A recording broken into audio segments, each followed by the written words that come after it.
मुंहजोर बहू से परेशान ससुराल। उफ, हाय कितनी गर्मी है, ऐसे तो मेरा मेकअप खराब हो जाएगा। माँ बारात आने में और कितनी देर लगेगी। हे भगवान, क्या करूं मैं मेरी मुंहजोर बेटी का। 36 बार पूछ चुकी है कि बारात कब आएगी, बारात कब आएगी। अरे तेरी अम्मा की बारात थोड़ी लग रही है जो मुझे पता होगा। भेजा खा रखा है तब से।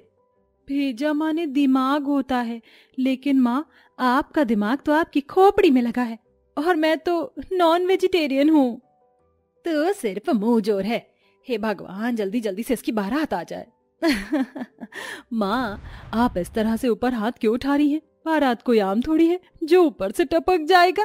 मेरा दूल्हा घोड़ी पर चढ़कर आएगा, मुझे तो इंतजार नहीं हो रहा। अरे तुझसे ज्यादा जल्दी तो मुझे है, ताकि तेरा दूल्हा जल्दी से घोड़ी चढ़कर आए और तुझ गधी को उड़ाकर ले जाए।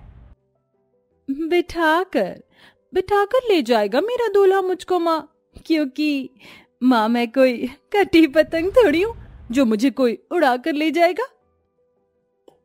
बेचारी मीनल थक हार कर माथा पीट लेती है। अब आप सब सोच रहे होंगे कि माजरा क्या है। कहीं तो एक बेटी की विदाई होने पर माँ की आंखों से आंसू नहीं सूखते, लेकिन माधुरी की माँ मीनल की आंखें सूखी नहर हुई पड़ी थी। अब ऐसा इसलिए क्योंकि माधुरी बहुत ही बातूनी और बड़ बोली है, जो किसी की एक भी बात को खाली नहीं जाने देती। उसकी यही आदत अब उसकी मुंहजोरी बन चुकी है। बड़े धूम धड़ाके और बैंड बाजे के साथ सावित्री देवी और राम नारायण अपने छोटे बेटे दीपक की बारात लाते हैं। सर्व मंगल मांगल्ये शिवे सर्वार्थ साधिके शरण्यं त्र्यंबके गौरी नारायण नमस्तुते। वर वधू फेरे लेने के लिए खड़े हो जाइए। माधुरी पंडित की तरह हाथ पसारती है और बोलती है, लाइए पंडित जी फेरे। पंडित जी इस बात को माधुरी का मजाक जानकर मुस्कुराहट में टाल देते हैं। थोड़ी देर में विधि विधान से फेरे और शादी पूरी हो जाती है और आती है विदाई की बारी। तभी मीनल बेटी के ससुराल वालों के आगे दिखावटी करते हुए अपनी बेटी को जबरन गले लगाकर रोने लगती है। ए मेरी बच्ची, मेरे कलेजे का टुकड़ा, मेरे जिगर का टुकड़ा जा रही है अपनी माँ को छोड़कर। अरे तू भी तो रोना निकम्मी। माँ, तुम ऐसे भे भे करके क्यों रो रही हो? तुम बोलो तो मैं रुक जाती हूँ। नहीं नहीं बिटिया, अब तू किसी के घर की बहू है, जा अपने ससुराल जा। हाँ जा बेटा। माधुरी विदा होकर अपने ससुराल वालों के साथ आ जाती है, जहाँ परिवार में उसके सास, ससुर, जेठ, जेठानी और एक ननद भी थी। घर में बहू के आने से सभी के चेहरे खुशी और मुस्कुराहट से भरे हुए थे। जूली बहू। जी मम्मी जी। अरे आगे आकर अपनी नई देवरानी का स्वागत करो। जी मम्मी जी। देवरानी जी, इस कलश को दाहिने पैर से गिराकर गृह प्रवेश कीजिए। जी जेठानी जी। प्रणाम सासू माँ। प्रणाम पापा जी। खूब खुश रहो बहू, दूधो नहाओ पूतो फलो। लेकिन पापा जी, अगर मैं दूध से नहाऊंगी तो चाय किससे बनेगी? भाभी आप ना अच्छा जोक मारती हो। लेकिन मैंने तो आज तक एक मच्छर भी नहीं मारा, जोक क्यों मारूंगी? बस बहुत हो गया बहू, अब ये बच्चों सी अटखेलियां छोड़ दे। तू इस घर की बहू है, अब तेरे कंधे पर 2 परिवारों की इज्जत का बोझ है। लेकिन सासू जी, कहीं सभी की इज्जत संभालते संभालते मेरा नाजुक सा कंधा टूट गया तो? अब ये सुनकर मुंह दिखाई के लिए बेसब्री में खड़ी औरतें ठहाके लगाते हुए मजाक उड़ाने लगी। कोकिला तफरीबाजी भी करने लगी। अरे सावित्री, तेरे तो भाग्य वारे न्यारे हो गए, कहाँ से ढूंढ कर लाई ऐसी अलबेली मुंहजोर बहू। अगर तुम्हारी खीखी हो गई हो तो चली जाओ यहाँ से, समझी ना?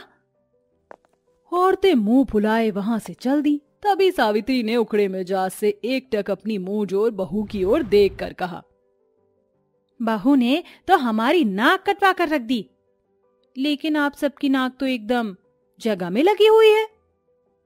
चुप, एकदम चुप। दीपक, अपनी इस बेलूड़ी बीवी को कमरे में ले जा। जी माँ। चलो माधुरी। बेचारी सास सर पकड़कर सोफे पर बैठ गई। हे राम जी, पता नहीं कैसी मुंह जोर बहू पल्ले पड़ गई है। एक बात खाली नहीं जाती, जाने हमारे संग इसका गुजारा कैसे होगा। माँ जी आप चिंता मत कीजिए, मैं देवरानी जी को समझा बुझा दूंगी। ससुराल के पहले दिन ही माधुरी को उठने में देरी हो जाती है। बड़ी देर के साथ वह उठकर सज संवर कर रसोई में आती है जहां उसकी जेठानी ने कहा, उफ, देवरानी जी घोड़े बेचकर सो रही थी क्या? पहले ही दिन इतनी देर से उठकर आई हो। चलो अब जल्दी से लग जाओ पहली रसोई में और अपने हाथों से कुछ अच्छा सा बना दो। जूली ऑर्डर देकर बाहर आ जाती है। उसके पीछे पीछे ही उसकी मुंहजोर देवरानी भी चली आई और टनाक से पूछ पड़ी, सासू माँ, ससुर जी, चंचल, दीपक जी, बता दीजिए खाने में क्या खाएंगे? आपके पास 1 मिनट का समय है। आपके ऑप्शन है राजमा चावल, छोले चावल, पूरी सब्जी। अरे जरा थम तो जाओ मेरी माँ, ये क्या बेलगाम घोड़ी की तरह बकती ही जा रही हो।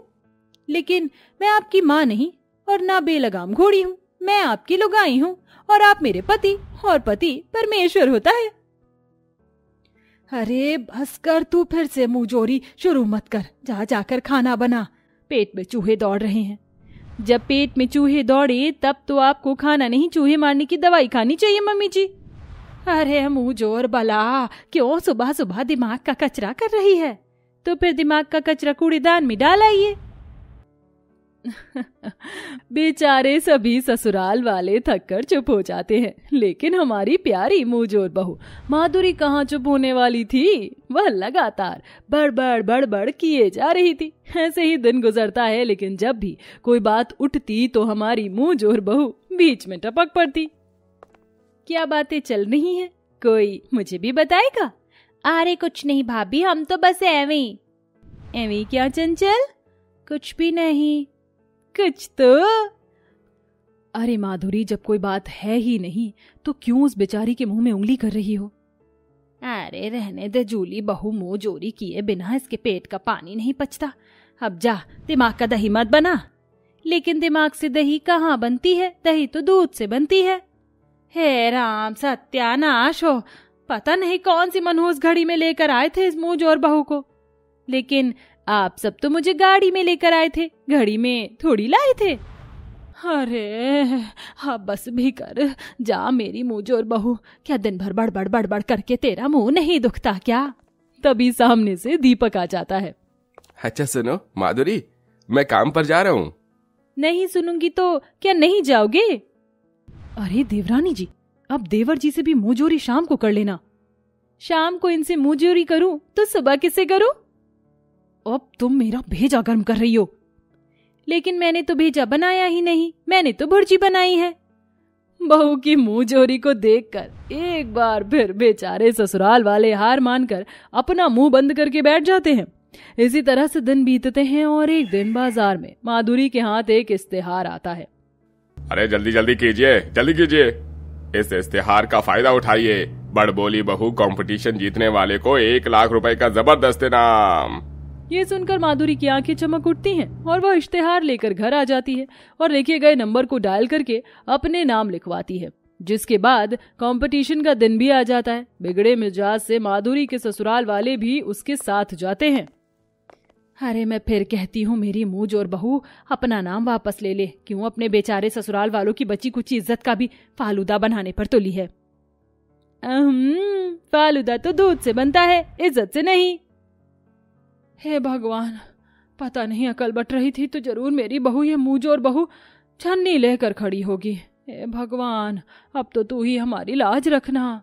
एक के बाद एक करके सभी बहू की बारी आती है, लेकिन किसी की बहू भी 1 मिनट तक टास्क में टिक नहीं पाती और आखिर में माधुरी की बारी आती है।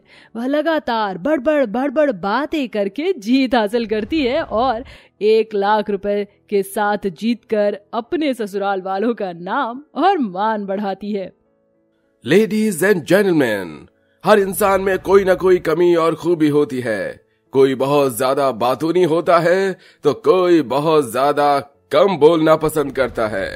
हमारी आज की विजेता हैं माधुरी खन्ना, जिन्होंने अपने इस टैलेंट से जीत हासिल की है। Put your hands together. अपनी मुंहजोरी बहू के लिए तालियां बजती देखकर ससुराल वालों का मलाल और गिला शिकवा मिट जाता है, जिसके बाद से फिर कभी वह माधुरी को ज्यादा बोलने के लिए रोक टोक नहीं करते हैं।